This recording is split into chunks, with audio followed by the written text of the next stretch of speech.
मेरा नाम रजनी है। मैं अपने बड़े भाई की एक स्टोरी आप लोगों के साथ शेयर करना चाहती हूँ।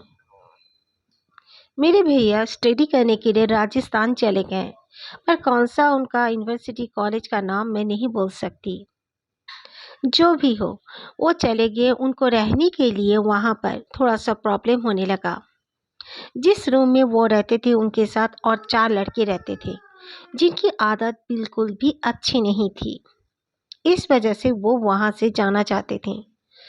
मेरे पापा को उन्होंने फ़ोन करके कहा कि पापा मैं यहाँ से दूसरी जगह शिफ्ट होना चाहता हूँ।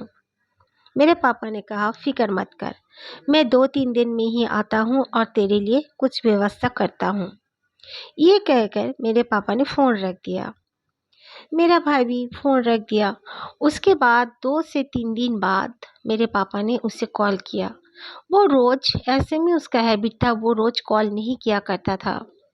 पापा उसे बहुत कॉल करने लगे, लेकिन मेरे बड़े भैया ने कॉल पिक नहीं किया।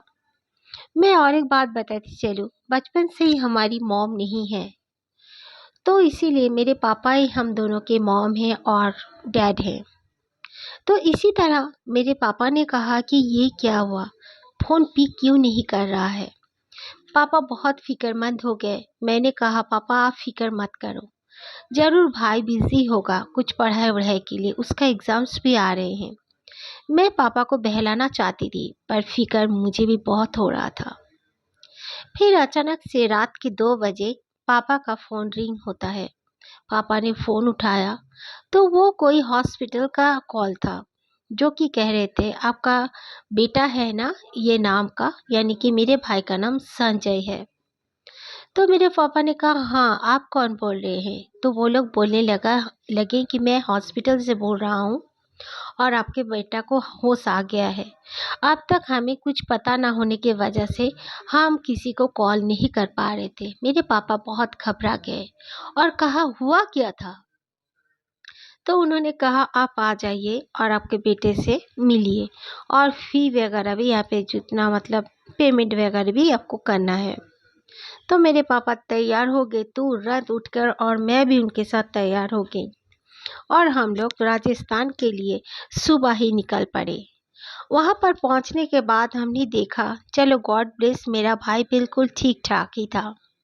उससे पूछने के बाद हमें पता चला मेरा भाई उस रात, जिस रात उसके साथ ये दुर्घटना हुई थी, उस रात वो अपने सारे सामान लेकर एक दूसरे घर में शिफ्ट होने के लिए गया था, जिसे उसके एक फ्रेंड ने कहा था कि मैं तुझे उस घर पर ले जा रहा हूँ और वहाँ पर तू शिफ्ट हो जाना, बट तुझे अकेले ही रहना पड़ेगा। जो फ्रेंड उसे ले जाना चाहता था, वो फ्रेंड उसके क्लास में ही रहता था, यानी कि पढ़ता था उसके साथ। मेरा भाई उसे अच्छी तरह से तो पहचानता नहीं था, लेकिन वहाँ पे जाने के बाद से उसी से थोड़ा बातचीत करता था। खैर, उसने कहा रात के 9 बजे हम लोग चलेंगे। मेरा भाई उसमें भी तैयार हो गया।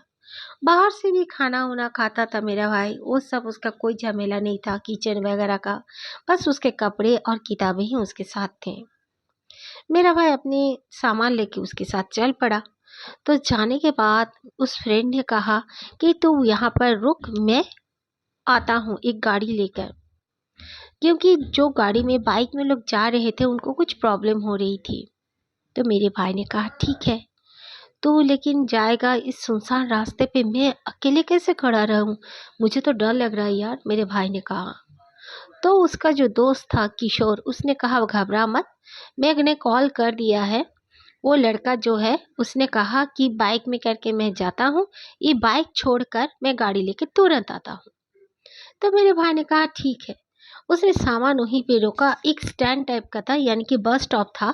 वहाँ पर मेरे भाई ने सामान वगैरह रखा और वहाँ पे बैठ गया। उसका दोस्त किशोर वो बोला घबरा ना मत यार, मैं आ रहा हूँ। वो लड़का वहीं का रहने वाला था। खैर, वो चला गया।